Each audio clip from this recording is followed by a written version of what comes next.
यह पुस्तिका कक्षा 8 विज्ञान अध्याय 6 के प्रश्नोत्तर हल करेंगे। अध्याय का नाम है जंतुओं में जनन। तो चलिए बच्चों, हम इसके प्रश्नोत्तर की ओर बढ़ते हैं। सबसे पहले दिया है प्रश्न नंबर 1, सही विकल्प के आगे सही का निशान लगाइए। तो पहला वाला प्रश्न है, इसमें दिया है जीवों की उत्तरजीविता में निरंतरता बनाने के लिए जनन का विशेष महत्व है। निम्न में से कौन सी विशेषता सही है? ऑप्शन ए, सही जंतु केवल अंडे ही देते हैं। नंबर 2, सभी जंतु केवल बच्चे ही देते हैं। नंबर 3, कुछ जंतु अंडे देते हैं और कुछ जंतु बच्चे को जन्म देते हैं। तो इसमें ऑप्शन ए दिया है केवल कथन 1, ऑप्शन बी केवल कथन 2, ऑप्शन सी केवल कथन 3, ऑप्शन डी कथन 1, 2 व 3 तीनों। तो सही ऑप्शन है हमारे सामने ऑप्शन सी, केवल कथन सी। चलिए बच्चों, अब अगले प्रश्न की ओर बढ़ते हैं। अगला प्रश्न है दूसरा, जरायुज जंतुओं के सही समूह को पहचानिए। ऑप्शन ए दिया है गाय, कुत्ता, बिल्ली। ऑप्शन बी मेंढक, गाय, बकरी। ऑप्शन सी मछली, मेंढक, मगरमच्छ। ऑप्शन डी जेलीफिश, मछली, बिल्ली।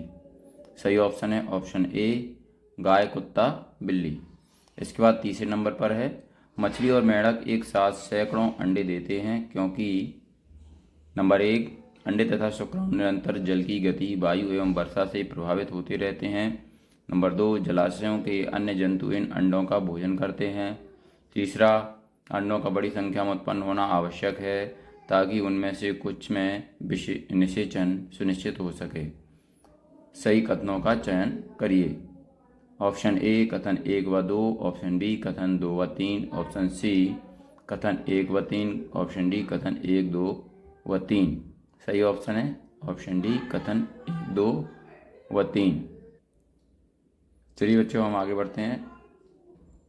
बूझो ने एक पोखर में कुछ अंडे देखे तो कवच से ढके नहीं थे, बहुत कोमल व जेली की एक परत के साथ थे। ये अंडे किस जानवर के थे? ऑप्शन ए मुर्गी, ऑप्शन बी मेंढक, option C east, option D कौआ। सही ऑप्शन है ऑप्शन बी, मेंढक।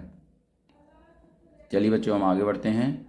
अगला प्रश्न है पांचवा, परकनली शिशु का विकास होता है।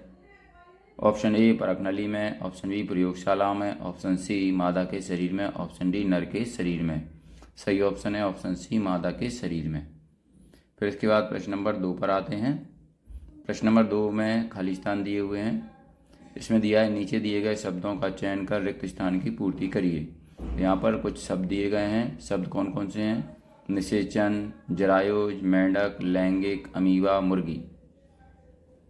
नंबर 1 पर दिया है इस प्रकार का जनन जिसमें नर तथा मादा युग्मक का संलयन होता है, खाली स्थान में भरेंगे लैंगिक जनन कहलाता है।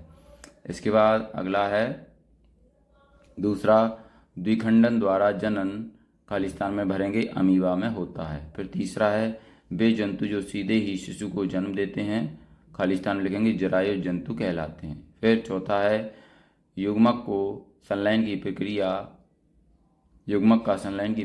खाली स्थान में लिखेंगे निषेचन कहलाती है। इसके बाद पांचवा, बाह्य निषेचन, खाली स्थान में लिखेंगे मेंढक में होता है। चलिए बच्चों, हम आगे बढ़ते हैं। अगला है प्रश्न नंबर 3, भ्रूण का निरंतर विकास कहाँ होता है? तो चलिए हम इसका उत्तर देखते हैं। इसमें प्रश्न नंबर 3 दिया है भ्रूण का निरंतर विकास कहाँ होता है?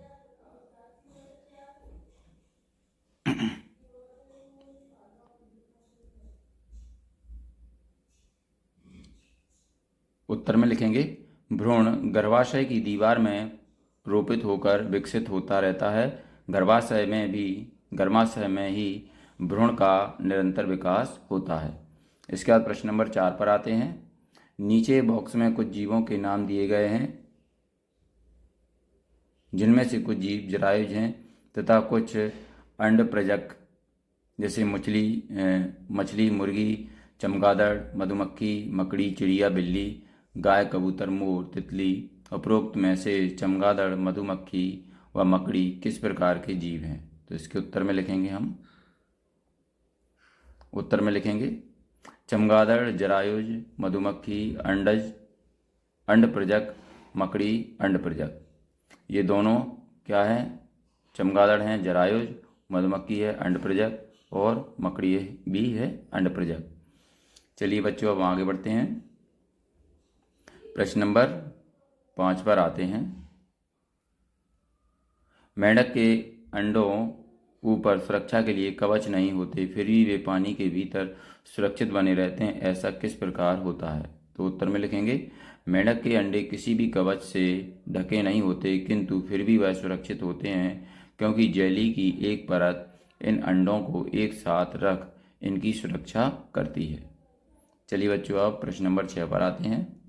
जनन क्या होता है? जंतुओं में जनन की विधियां कौन कौन सी हैं? तो उत्तर में लिखेंगे, सजीवों में होने वाली वह प्रक्रिया जो एक पीढ़ी से दूसरी को जन्म देती है जनन कहलाती है। यह 2 प्रकार की होती है, नंबर 1 लैंगिक जनन, नंबर 2 अलैंगिक जनन। चलिए इसके बाद प्रश्न नंबर 7 पर आ जाते हैं। प्रश्न नंबर 7 में दिया है, अमीबा में विखंडन विधि द्वारा जनन होता है, यह विधि लैंगिक जनन है या अलैंगिक जनन? स्पष्ट कीजिए। तो उत्तर में लिखेंगे, अमीबा में होने वाला विखंडन जनन अलैंगिक जनन है, क्योंकि अलैंगिक जनन में एक ही जीव नए जीव को जन्म देता है और अमीबा भी एक कोशिक जीव है जो 2 भागों में विभाजित होकर संतति उत्पन्न करता है।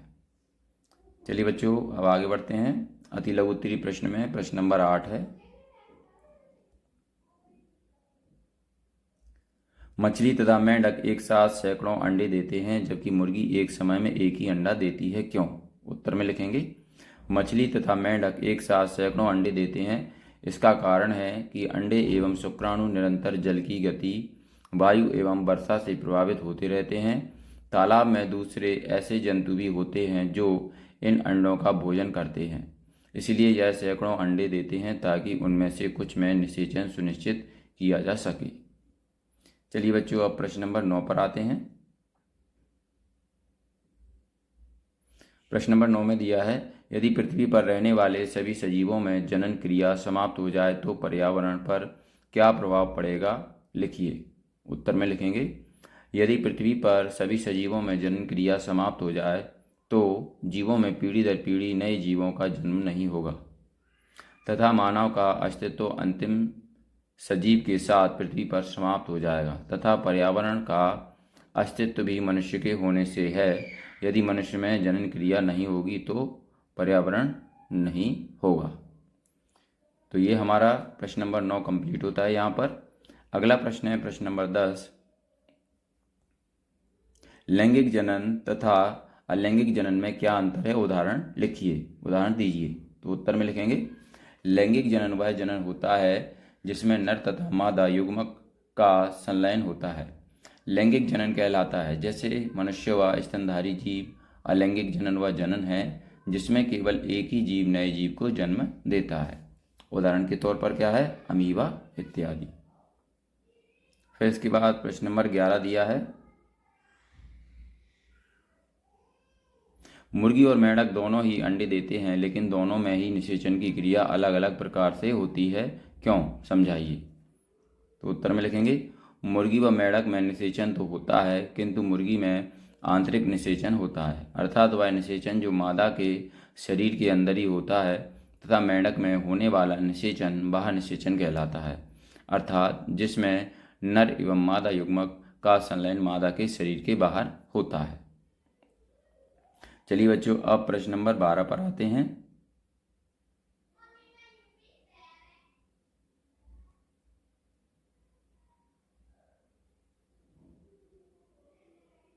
प्रश्न नंबर 12 में दिया है, कायांतरण किसे कहते हैं? मेंढक में अंडों से प्रारंभ करके वयस्क बनने की विभिन्न अवस्थाओं को लिखिए तथा मनुष्य में भी कायांतरण की क्रिया होती है, यदि नहीं होती तो क्यों? तो उत्तर में लिखेंगे, मेंढक में अंडे से प्रारंभ करके वयस्क बनने तक 3 अवस्थाओं चरणों को देख पाते हैं, अंडा, टैडपोल, लार्वा, वयस्क। यहाँ कुछ विशेष परिवर्तनों के साथ टैडपोल का वयस्क में रूपांतरण ही कायांतरण कहलाता है। मनुष्यों में कायांतरण की क्रिया नहीं होती क्योंकि जन्म के समय से ही नवजात शिशु में वयस्क के समान शारीरिक अंग विद्यमान होते हैं। चलिए बच्चों, अब प्रश्न नंबर 13 पर आते हैं। ये द्विउत्तरीय प्रश्नों में आता है। प्रश्न नंबर 13 में दिया है, निम्नांकित के नामांकित चित्र बनाकर समझाइए। और आ नंबर पर दिया है हाइड्रा में मुकुलन। तो यहाँ पर देखिए, ये हमने इसका चित्र यहाँ पर बना दिया है बच्चों। आप भी इसी तरीके से इसको देखकर अपने एडगेट अभ्यास पुस्तिका की पुस्तक में इसको बना सकते हैं। चलिए, इसके नीचे हम इसके बारे में लिखते हैं। हाइड्रा में एक से अधिक ओभार होते हैं जो विकसित होकर नए जीव बन जाते हैं, जिन्हें मुकुल कहते हैं। हाइड्रा में एक एकल जनक से निकलने वाले उदर्द से नए जीव का विकास होता है, इसलिए इस प्रकार के जीव को मुकुलन कहते हैं। चलिए अब आगे बढ़ते हैं। 12 नंबर पर दिया है अमीबा में द्विखंडन। तो यहाँ पर बच्चों ये अमीबा है, ये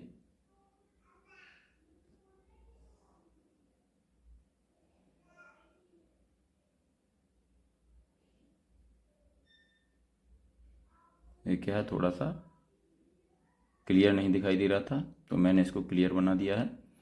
तो ये चित्र है इसका अमीबा का। और इसके बाद यहाँ पर इसके बारे में लिखेंगे हम। अमीबा एक कोशिक होता है जिसमें केंद्रक के 2 भागों में विभाजन से जनन क्रिया आरंभ होती है। इसके बाद कोशिका भी 2 भागों में बढ़ जाती है, जिसके प्रत्येक भाग में केंद्रक होता है। परिणाम स्वरूप एक जनक से 2 अमीबा बनते हैं। प्रश्न नंबर 14 पर आते हैं। शुक्राणु एवं अंडाणु के संलयन की प्रक्रिया को क्या कहते हैं? प्रक्रिया का नाम तथा वर्णन कीजिए। उत्तर में लिखेंगे, शुक्राणु और अंडाणु का संलयन निषेचन कहलाता है।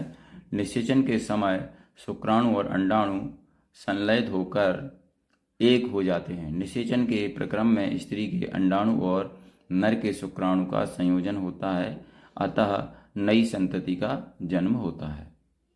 चलिए बच्चों, थोड़ा आगे बढ़ते हैं। इसमें और आगे लिखेंगे, मादा के शरीर के अंदर होता है यह निषेचन आंतरिक निषेचन कहलाता है, तथा जो निषेचन मादा के शरीर के बाहर होता है वह बाह्य निषेचन कहलाता है। चलिए बच्चों, हम आगे बढ़ते हैं। अगला प्रश्न है प्रश्न नंबर 15।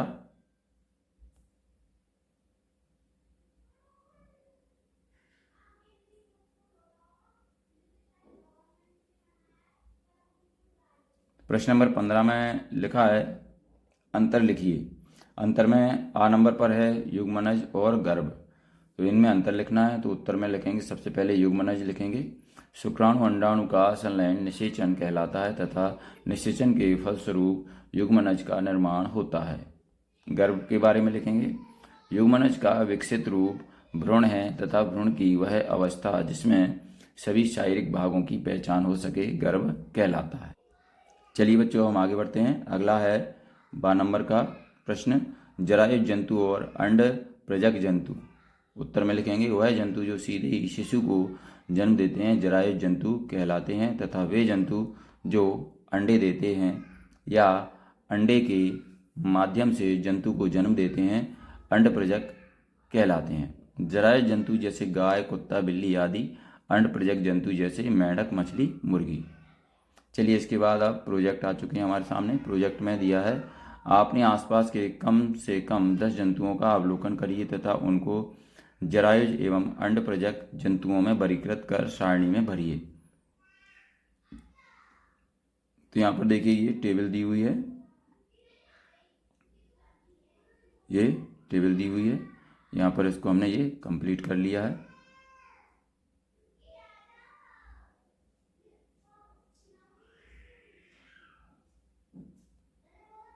जंतुओं के नाम गाय, बिल्ली, ये जरायुज जंतु और अंड प्रजक जंतु में लिखा हुआ है हमने। तो इस तरीके से बच्चों आप भी अपने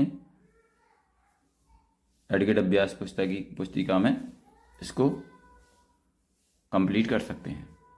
चलिए आगे चलते हैं। आगे है, हाइड्रा में मुकुलन एवं अमीबा में द्विखंडन के चित्र को ड्राइंग शीट पर बनाकर कक्षा में प्रदर्शित करें।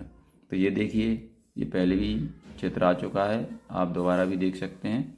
और इसी तरीके से अपनी एडगेट अभ्यास पुस्तिका में इसको बना लेंगे। अगला है ये हाइड्रा में मुकुलन। तो यहाँ पर देखिए, ये अमीबा में द्विखंडन का चित्र है। चलिए बच्चों, हम आगे बढ़ते हैं। आगे है प्रोजेक्ट 2। एक गुलाब की कलम को गुलाब के पौधे में से पर्व संधि से काटकर एक अन्य गमले में मिट्टी में दबाकर लगाइए। उसकी प्रतिदिन देखभाल करते हुए अपने अवलोकन के आधार पर निम्न तालिका को पूर्ण कीजिए।